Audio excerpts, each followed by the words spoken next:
Welcome to Office Hours. I'm Rich Goldstein, and I'm here to answer your patent and trademark questions live every week. Join the Zoom webinar to ask your question. If you're on Facebook, then click the link in the post to be invited to join us and ask your questions. I'm going to jump right in here with a question submitted to me ahead of time. And the question is, when is an idea considered patent pending? So once you file your patent application with the United States Patent Office, where you explain in detail what the invention is and how it works, it's then considered patent pending. Once the application is reviewed by the patent office and approved, then it's considered patented. So first it's considered patent pending when you submit your patent application, and patented once it's approved and then issues into United States patent like this one. This happens to be a design patent that issued to one of my patent clients this week. So before this week, this invention was patent pending, and it was filed about a year ago. So it was patent pending for about a year, and now it's patented. If you're joining us for the first time, welcome. We do this every Friday at 12 p.m. Eastern Time, 9 a.m. Pacific. You can click the link in the post to be invited to join us on the Zoom, so you could then ask me anything about patents and trademarks. Now let's get to some more questions. But first, let's discuss some ground rules. This session is for educational purposes. It's not legal advice. Let me explain the difference. So essentially, legal advice is when someone knows the full set of circumstances surrounding your situation. Because often in the law, there could be one answer from just a basic set of facts. If you tell me a basic scenario, I might give you one answer, but then once we get into further detail about your situation, it might actually be an opposite answer. So, often if you jumped ahead and took action based upon an answer where I didn't have the full set of facts and circumstances, it might get you into trouble.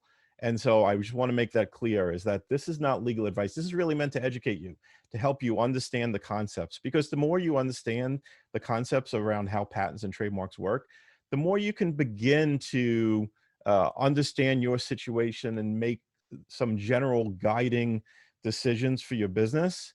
And you want to get legal advice when it comes to the specific situation. So I think you'll see what we mean as we go along. But in general, that's what we're here for, is to educate you about different principles. And I'd say, ask me anything, but don't give me any confidential information. So don't tell me about your invention in the question.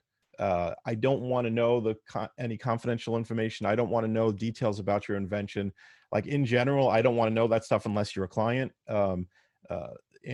Attorneys have a duty of confidentiality and a duty to their clients to advocate for what helps the client's interests. And so, I'm not your attorney. At this point, you want to engage me, then you're welcome to contact my firm and explore that. But for the purposes of this session, it's more like, I'm your teacher, or your friend that happens to know a lot about patents. And so let's just, talk about the things that help you better understand all of that.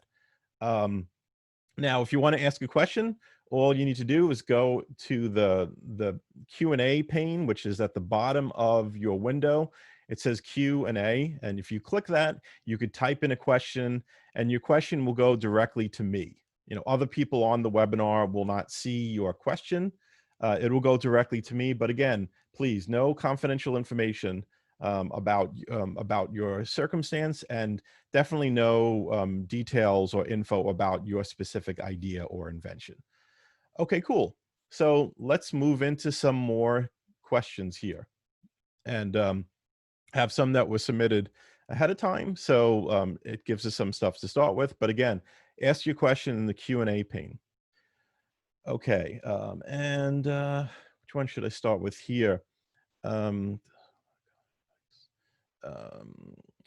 let's go to this one. There's actually a bunch of questions in this. I think I'm going to break it up and answer them at different points.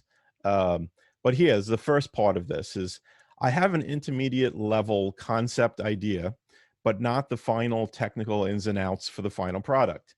I need to discuss these with manufacturers to know which final concept, from a technical point of view, that would minimize the production cost, right? But which of them would be best for that? So I need a patent so that the idea is protected before it is shared with anybody. Let me just restate that because it might not have been clear. Basically saying that he has a concept, doesn't know the final details of it. He needs to talk to manufacturers to know what those final details might be, because that would affect the production cost of the product, right?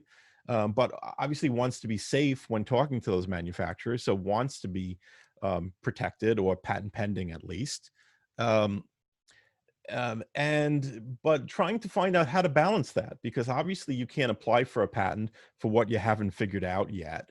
And you want to be safe while you're talking to other people to figure that out. So this is a very common situation that a lot of people find themselves in. And really, I think the simple answer is it depends on what we're going to be patenting. Are we going to be patenting the details about how it's put together, details about the solution, or are we going to be patenting the overall concept of what's happening here? And of course, the answer everyone would give is, well, I mean, we want to protect the concept. Yeah, that's true. And as much as possible, we want to protect the concept. The thing that limits us in protecting the concept is whatever other people have done before that's close to this concept.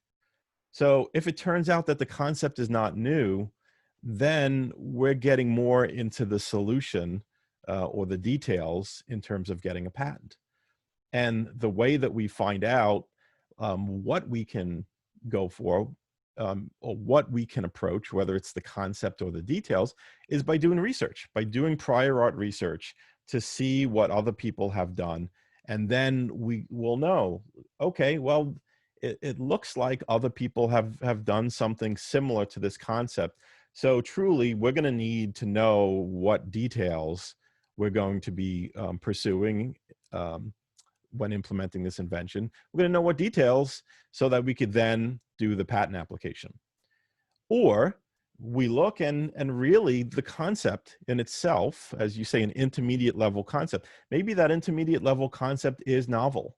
And then it's possible for you to patent that and file a patent application that covers that concept sufficiently, so that then when you're talking to manufacturers, when you're talking to other people about it, to get guidance about what specific direction to go with manufacturing, what specific direction to go with the product, that you're protected because you've protected the concept.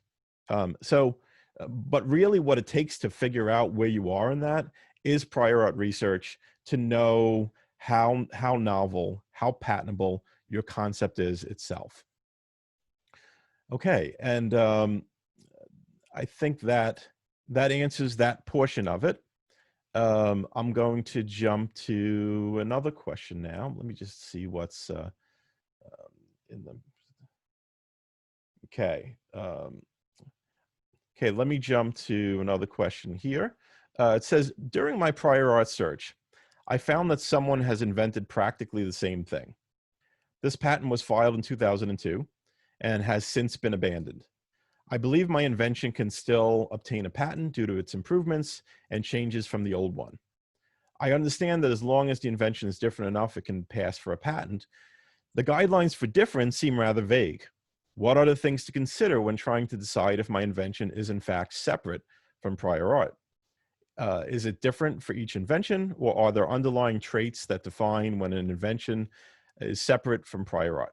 Excellent question, and you're 100% right. It is vague. It is vague and not easy to quite grasp, like how different your invention needs to be patentable. I mean, I think it's pretty clear to everyone that in order for something to be patentable, it has to be different. Like, you know, so in the beginning of your question, you say you invented practically the same thing. So obviously, if it was the same thing, you can't patent it again. And just a little detour here, it's like the fact that someone else had a patent in 2002 that was abandoned, that doesn't then mean that you can go ahead and patent the same thing. It's still prior art to you. Like you're still going to be judged against whatever was out there in public, or what was in a patent application previously, a published patent application, that is, or if they got the patent. That doesn't really matter for determining how new your idea is. It's still going to be judged against that, whether that application was abandoned and never patented, or whether they had a patent and the patent is now expired.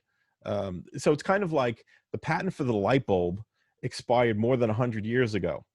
That means anyone can make the product now, but it doesn't mean that anyone can go and get a patent on the light bulb again, because it's not new. Great. Now that we have that clear, let's move on into the next part of the question, as far as it being vague, or the guidelines for how different it needs to be, those being vague. So true. It's vague. It's hard to really wrap your mind around how different it needs to be.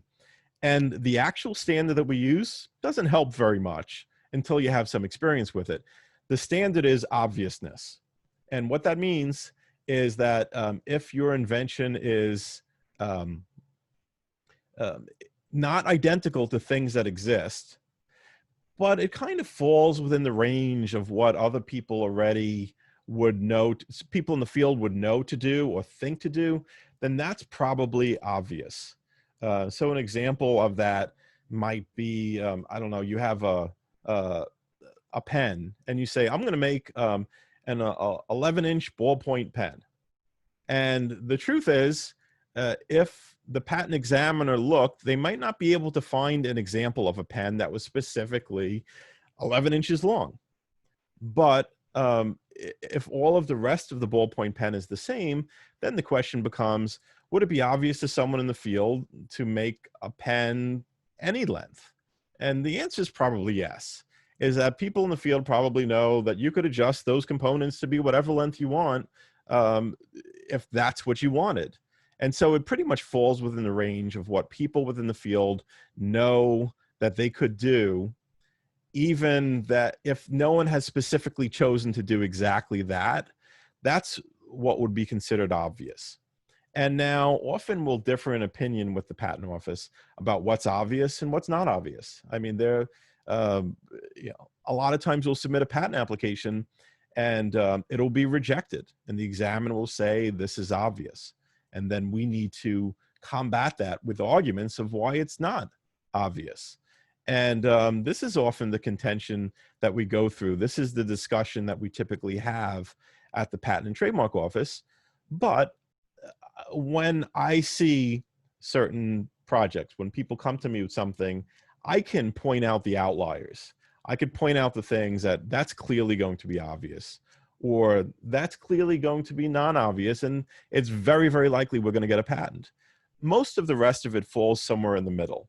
And yes, you're right, it's kind of vague. And one of the reasons why it's vague is there's a matter of opinion in there of what obviousness really is, what obvious really means. But again, with the right guidance, you can get a feel for whether you're headed for something which is just, it's never going to work because it's definitely going to be obvious, or it's got a good shot. So, okay, cool. I hope that helps, that question. So let's move on. See what else we have here. Okay. Question is, just disappeared on me here. Okay, I see. My Q&A window fell onto my other screen. Now it's back. Hi, Rich. What countries are included in the provisional patent application protection while the product goes live in the market? Great question. So here's the thing, and let me just explain for others too what a provisional patent application is. So provisional patent application basically establishes your foot in the door for your idea so that you could then later file a utility patent application. Utility patent application is what you're typically thinking of when you think of an invention, like for structural differences, for an invention that's functional. That is typically a utility patent. And what we could choose to do is file a provisional application first, which gets our foot in the door. It establishes priority so that we then have a year to finish and file that utility patent application. And why would we do so? Is often because we could get that provisional application prepared less expensively with less detail, while maybe we're working on the invention, working on some more of the details, but we want to establish protection for the concept. So we might file that provisional application. So now the question is, which countries are included in protection? And the answer is actually essentially all of them. And when I say all of them, I don't know if that's actually all of them. Like, in other words, I think there's about 140 countries in the world, and maybe it's about 100 of them. There's some small countries that might not be signatories to the various treaties that involve using priority from a US application, but basically any of the countries that you care about, it would apply to. And the way that it applies is that if you then filed a patent application, let's say in China, you could then claim priority from that provisional application. So it's not like it actually protects you everywhere, right? Provisional doesn't actually protect anything. It just establishes priority. The protection comes when you later file that utility application in the US or in other countries. But the point is, if you then file for protection there, the date that you get will be from that provisional. So your Chinese application is filed, you get the benefit of the date of your US provisional filing in that Chinese patent application. So that if there was prior art that came in between, meaning that you filed your provisional this month, September 2020, and then someone else, let's say, filed, or someone else put out a product on the market in November, which would maybe be prior art to you. You then file your Chinese application next year, like next September.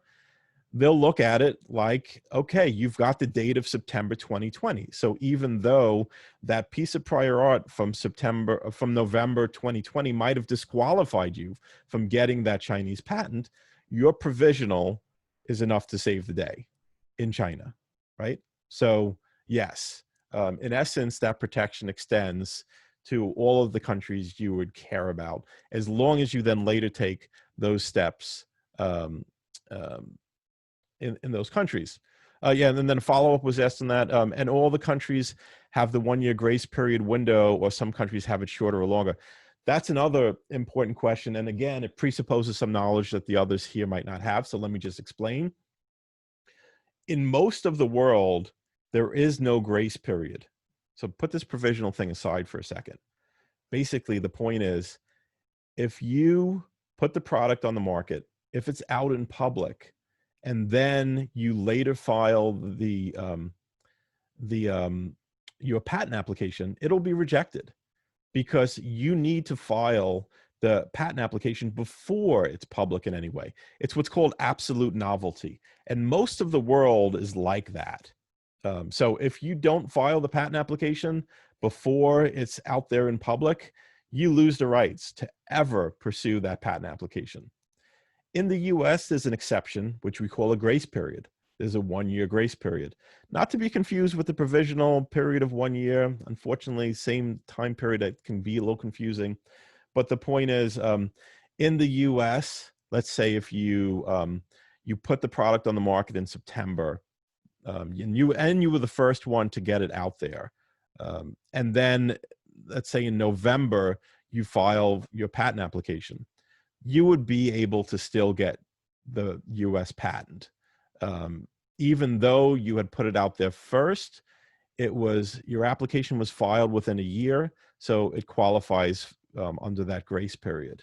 But note, you can't then get a Chinese patent, or in many countries in the world where they have that absolute novelty requirement, where there is no grace period, you couldn't later get a patent there. So in the US, there is a grace period. Most of the rest of the world, there is no grace period.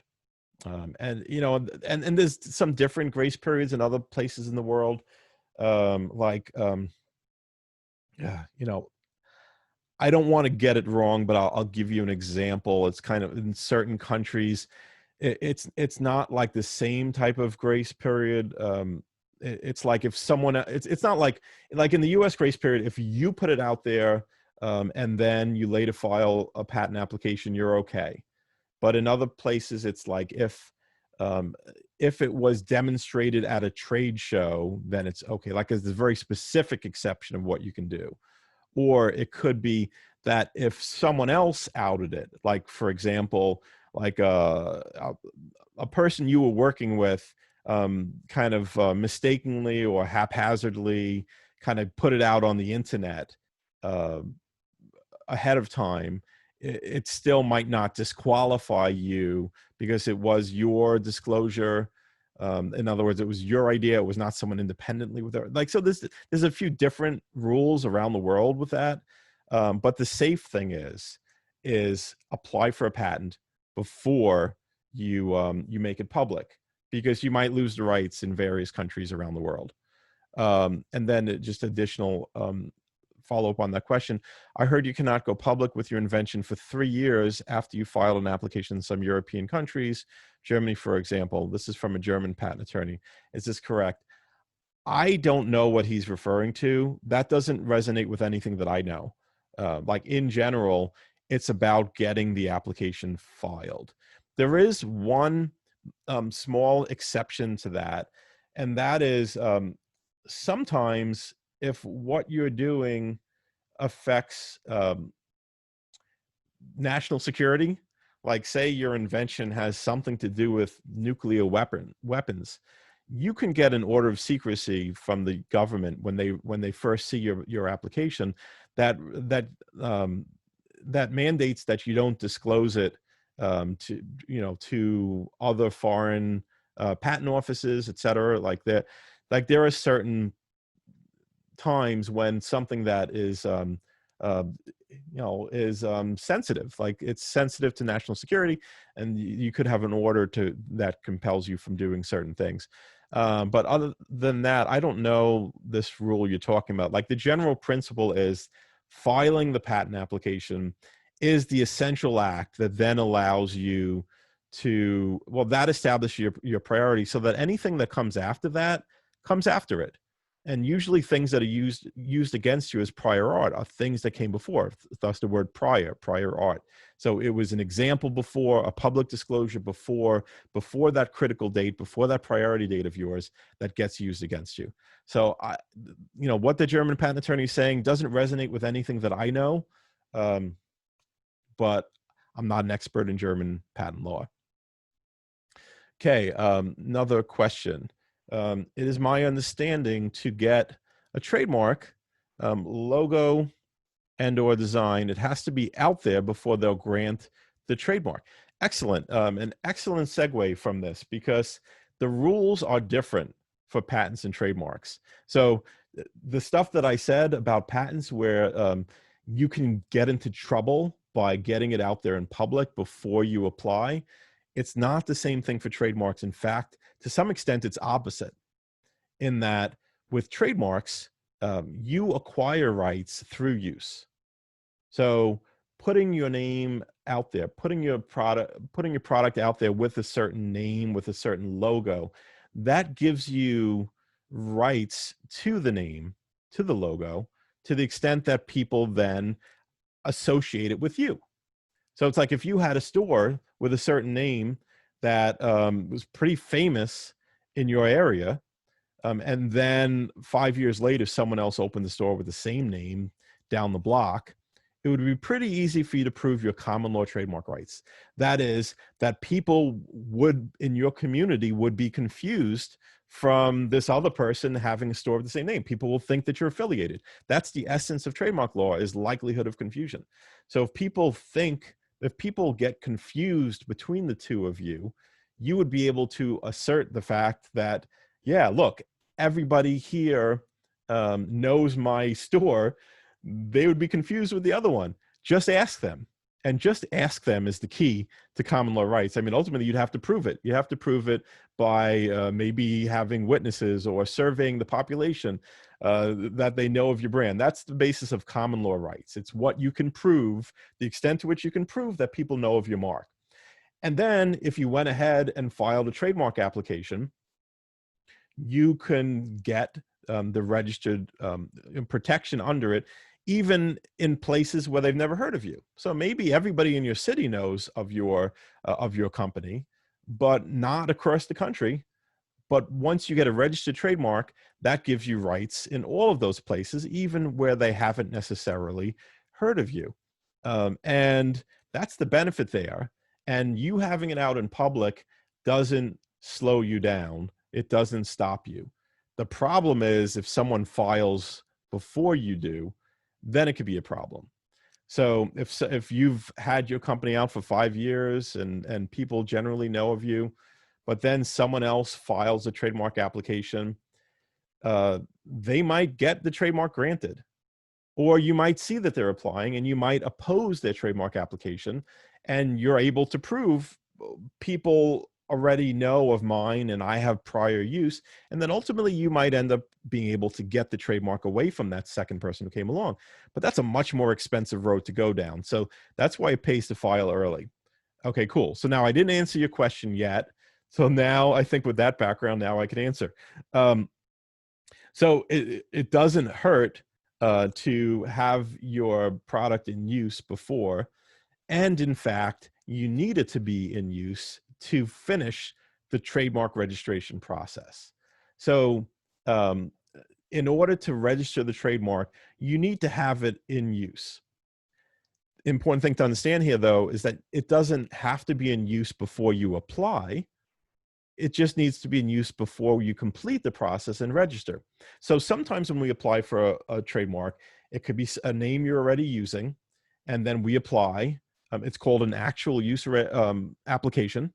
And we state, well, what was the first date of use in the application? So it's based on the actual use, based on the fact you've already been using it.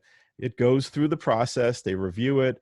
If it doesn't conflict with other marks out there, then they register the mark. It automatically completes the process and gets registered. So now different scenario is if you haven't started using it, but you intend to start using it. You're saying like, well, I'm going to be launching this product soon. I know I'm going to use this name. Let me apply for it now. Great. Then we do what's called an intent to use application. When we do the intent to use application, we don't say when we started using it because we're not using it yet. We just say we have a genuine intent to start using it. So now the way that gets processed is the trademark office reviews it. They take a look to see if anyone else has a conflicting mark, and if all the other requirements are met, then they will approve your application. Then they issue what's called a notice of allowance. It's allowed, and now it's on you to show that you're using it. And so what happens is then now once they approve it, once you get that notice of allowance, you have 6 months to then show them proof that you are using the mark in order to complete the registration process. And then within 6 months, you could either file that statement of use to show that you're using it, or you could file for a 6-month extension. And then you could do that, I think 5 times. Like you can basically buy yourself 2.5 years to start using it. But until you start using it, Dave, you're correct. You're not going to get the trademark fully registered. So you can't complete the process until you're actually using it, but you can start the process. So I think that was probably way more of an explanation that you were looking for, but hopefully that lays out for you a bit more of the principles that are involved. Okay, cool. So let's see. Actually, I didn't see it until I scrolled down. Dave, you asked a follow-up to that of how do you protect the logo and or the design? And let's see, the extent to which I didn't answer that is you would typically protect it with a trademark application. So a product concept, the product details, even the appearance of a product would be protected with a patent. Trademarks are for branding. Trademarks are for the things that you use to show your product line comes from your company. So it could be the name, it could be the logo, it could be a slogan like "Just do it." It could be like a symbol, which is kind of like a logo, like the swoosh for Nike. Like those are trademarks those are all protectable by filing a trademark application. So the process is we file a trademark application for the logo, as you said, and or the design. And it's interesting that you put it that way, and or the design, because typically the best way to do it is to do them separately. You file a word mark for the name, and then that's to protect the name of the product, regardless of what style a competitor might use it in, or might use to put that name out there. And then you do a design mark or a logo mark to protect the look of the logo, the way that it's being presented.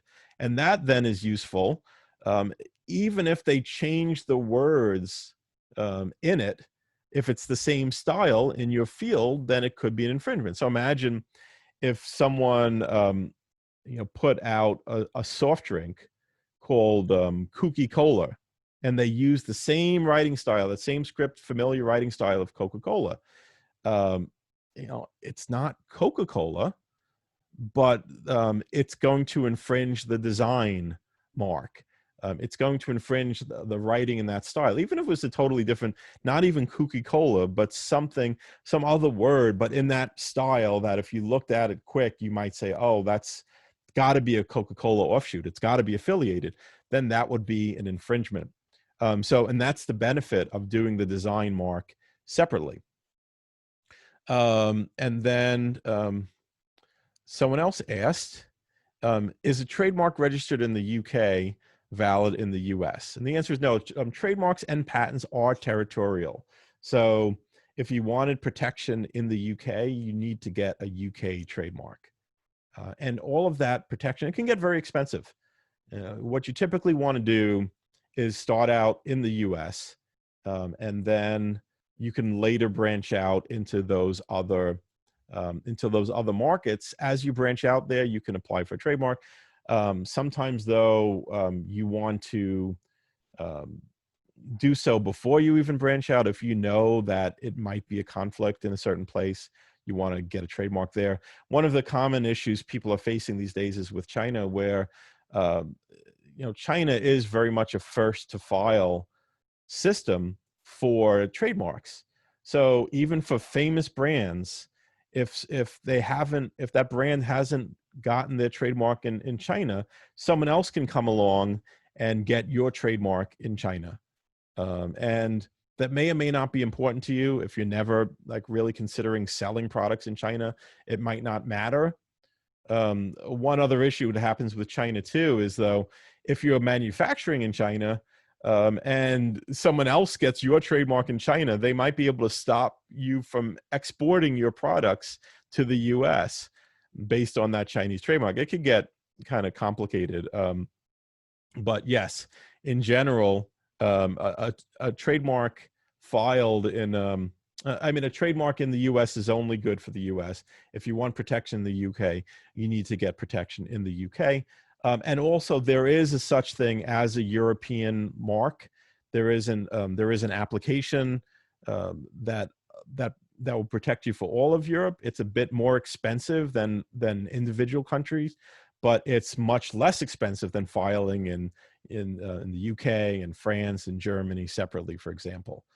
And then there's also an application process called the Madrid Protocol that lets you file trademark applications in many countries in the world. And again, it's more expensive, but it's less expensive than filing in all those individual places. Cool. You're welcome, Dave. I'm glad that was helpful. And let's see what else we have here in questions.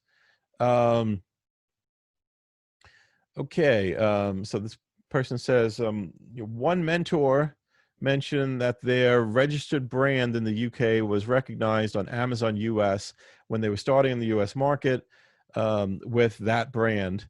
So some other members now think this works both ways. Yeah, the problem with Amazon is the rules that they establish don't always make sense or have basis in the law. So if you're not familiar with Amazon and some of the programs on Amazon, like Amazon has a program called Brand Registry, which lets you submit your registered trademark, and then they would stop other people from using that registered trademark. And then also with brand registry, for some reason, they give you access to some other features in your account where you can get some analytics on your competitors, et cetera. I mean, I guess they treat you like a more serious customer if you're someone with a registered trademark. There's not a lot of reason for why that's connected. But there were these situations where I've heard from other people that they were able to use their UK trademark in order to get brand registry in the US. Now, I don't, if you look at the rules for Amazon and how they do brand registry, they actually say that you need to have registered protection, trademark protection in the country where you're looking for that brand registry protection. So either they were doing things a bit illogically there by extending protection to countries where under the law you really don't have protection, or this was another explanation that I got from someone, which makes total sense, is that, like, say, for example, if they allowed you to use a Mexican trademark to get brand registry in North America, that didn't mean that you could stop someone from selling a product with that brand in the US. It just meant they gave you access to all those other analytical tools, like that little bonus that they give you for getting into brand registry in the US. So they gave you brand registry and all the benefits of it, but they wouldn't actually stop someone in a country where you didn't have trademark protection. So I believe that that's the case. That's the best explanation that I got from someone about that inconsistency. But again, part of the situation here is that Amazon doesn't really do things logically when it comes to IP. They shut down people over IP, like over design patents, et cetera, that really shouldn't be shut down. And sometimes they're just erring on the side of caution. And they'd rather shut someone down wrongly than allow someone perhaps to wrongly continue selling.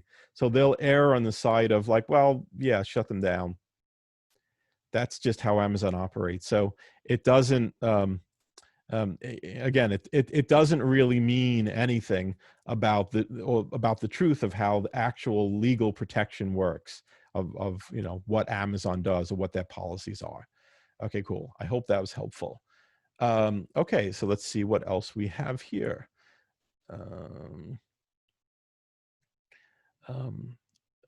Okay, a question from before. I think it's buried under some of my windows here. Bear with me. It was about, okay, concerning a non-disclosure agreement for intellectual property. Does that protect you when sharing with an employee of a company, or does it have to be signed by a principal? Thank you. Okay, well, there's a couple things to this. So first of all, with regard to having a binding agreement, typically, now this is contract law, and I'll preface it with contract law varies from state to state. And I'm an attorney licensed in the state of New York, but not in, Colorado or other places, like, or other states. So it could be a different answer. Generally, like, you want to get an opinion from a lawyer in the state where the contract would apply. But of course, there are general principles with contracts. And so the general principle is that for a contract to be binding on an entity, for example, on a corporation, it has to be done by someone with authority to bind the corporation. So the question is, does that employee have the authority to bind the corporation in the contract? And I don't know the answer to that. There's different rules for when someone has actual authority. There's something that's considered apparent authority. When the corporation is making it look like that person has authority, they might be bound to it, even if the person didn't actually have the authority. So it could be a little complicated. But when it comes to NDAs, I think there's a practical matter that comes about. So first of all, to me, NDAs are not a solid way to protect an idea. An NDA is a contract where someone promises that they're not going to steal your idea. They promise that they're not going to use it for anything other than the purposes of working with you. And That's great. But the issue is, like, if you then saw the product on the market from some third party at some later point, the only way you could prevail is if you proved that it came from the person who signed the NDA or from the company, let's say, that was bound by the NDA. So it's not really a great situation unless that person, that company, was dumb enough to come out with the product in their own name after they signed an NDA. To me, the value of an NDA is that it helps keep honest people honest. And that is, if you were working with someone, if you told them about your idea, you went to talk to someone about building a prototype, and you told them about your idea, and then maybe an hour later they had a meeting with someone else, and that those people told them their idea.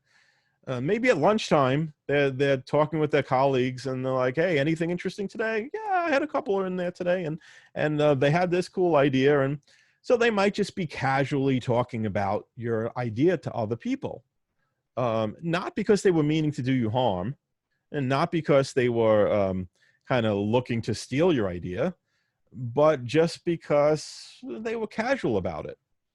So that same person, if you had them sign an NDA, it has them think twice. Oh, like, that's right. This is a confidential idea. This is something that was disclosed to me on the circumstances where they were expecting me to keep it confidential.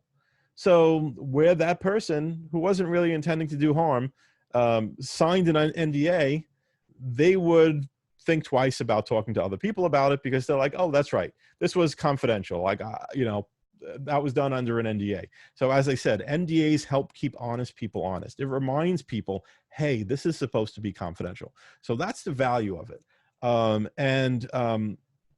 So then, just coming back around to your question about what about when it's an employee, or does it have to be the principal? I don't know. I think you have to get pretty far down the road for that to really be the issue.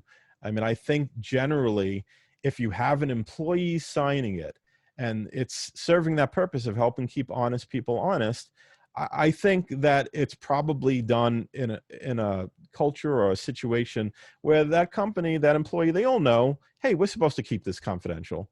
And again, regardless of the answer to this question, whether they wanted to do something nefarious with your idea, they probably would.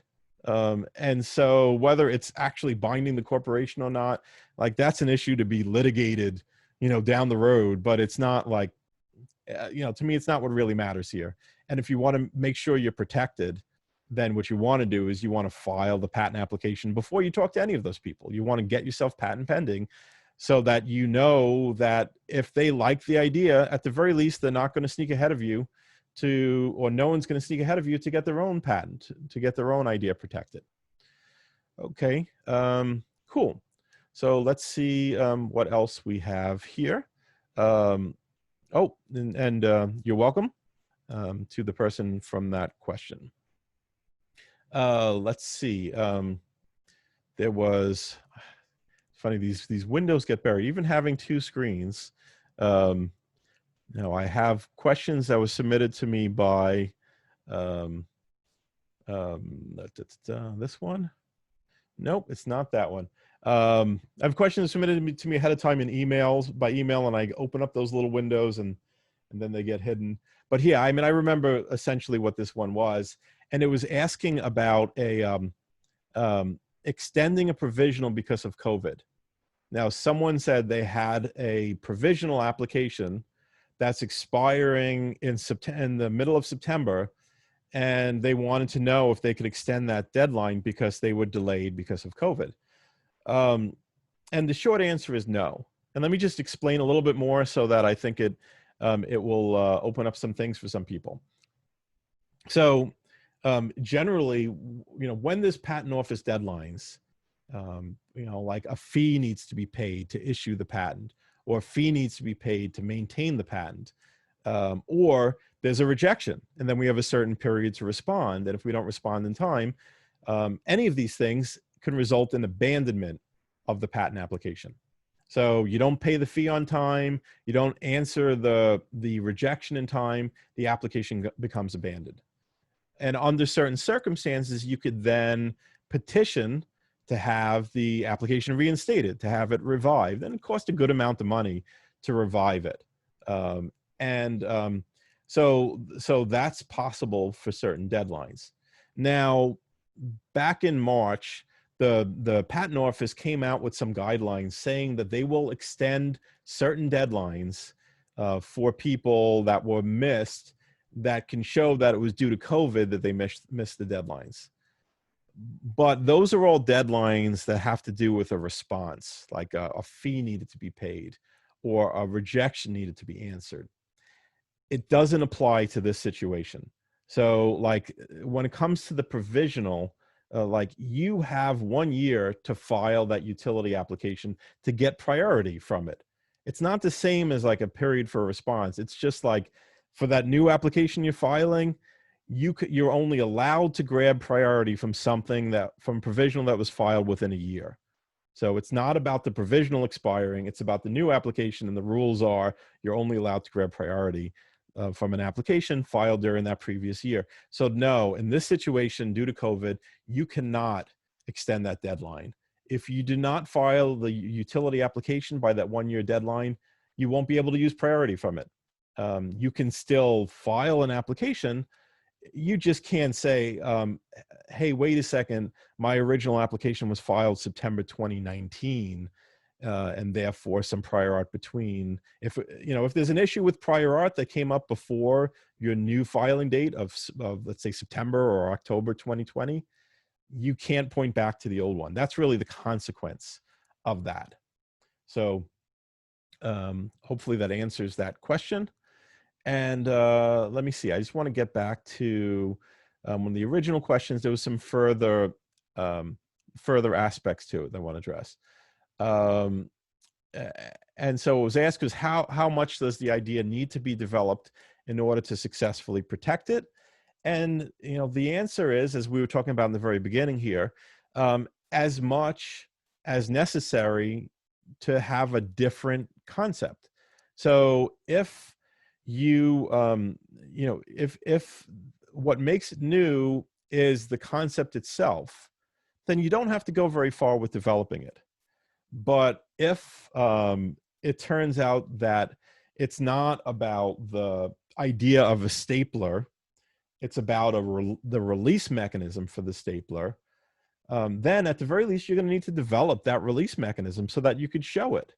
And in a patent, one of the requirements is we need to provide enough information so that someone in the field could practice the invention, meaning they could do it without too much experimentation, without saying, well, yeah, they're saying a release mechanism, but I can't really see how that would work. You have to show how it would work. I mean, you don't have to have the finest detail of dimensions and such, but there has to be enough information so that someone in the field can generally do it from your description. Okay? And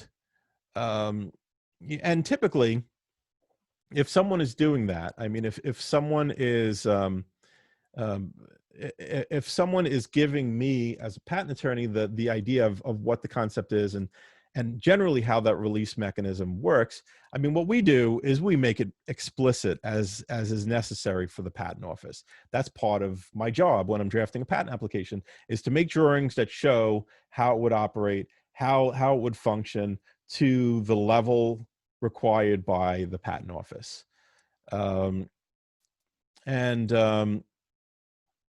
Yeah, and so and I think that there's a bit more to it in terms of like some more detailed questions about specific situations, but that's the general concept for it, and that's the general concept of how it operates. Is you really need to have enough information regarding whatever it is that makes it unique. So if let's say if the release mechanism was unimportant because it's the stapler itself concept that was patentable, we don't need to have too much. We need to we need to have enough to show that concept of the stapler, and we don't need to know the details of the release mechanism or need to show it if if again that overall in itself is protectable. And cool. So then I think I've gotten to really about everything that that was asked this time, and I appreciate the questions. And if you want to learn more about the process, if you want to learn more about patents, you can go to my website, goldsteinpatentlaw.com. And in particular on the videos tab, there's some really awesome resources there for learning about the process. There's 6 videos that really explain the process and how it works. And also the American Bar Association asked me to write a book that explains in plain English how patents work. It's the ABA Consumer Guide to Obtaining a Patent. It costs less than $20 on Amazon. Also, I've got this cool podcast that, really we have great conversations about innovation. I interview people who've done it, who've taken concepts and brought it out there into the real world, people who've launched products, people who've launched $1 billion worth of products I have on my podcast. So that's called Innovations and Breakthroughs. And you can get that on any of the platforms that, where you can find podcasts. So Innovations and Breakthroughs. And again, there's office hours where you can come here every week to get your questions answered.